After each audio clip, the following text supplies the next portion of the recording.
اوعى تكون بتاخد الاوميجا 3 من غير ما تشوف الفيديو ده عشان ما يحصلكش زي عبد العظيم. عبد العظيم مين؟ واحد صاحبي ما تعرفوش. عشان ما يحصلكش. عبد العظيم كان بيعمل 5 اخطاء بيخلوه ما يستفيدش من الاوميجا 3 وبيمنعوا امتصاصه. واول خطأ كان بيعمله عبد العظيم انه كان بياخد الاوميجا 3 من غير اكل.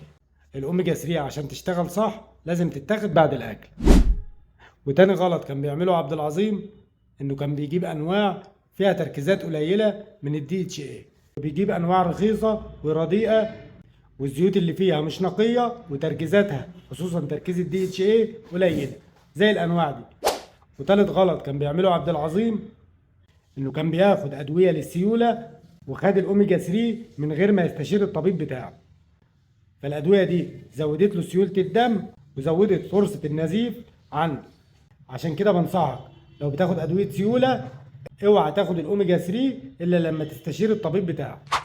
ورابع غلط كان بيعمله عبد العظيم انه كان بيسيب الاوميجا 3 في حراره عاليه فالكبسولات بتسيح والزيوت اللي جواها بتتاكسد فما كانش بيستفيد منها خالص. وخامس خطأ كان بيعمله عبد العظيم انه ما كانش متابعني. فتابعني عشان ما يحصلكش زي اللي حصل مع عبد العظيم.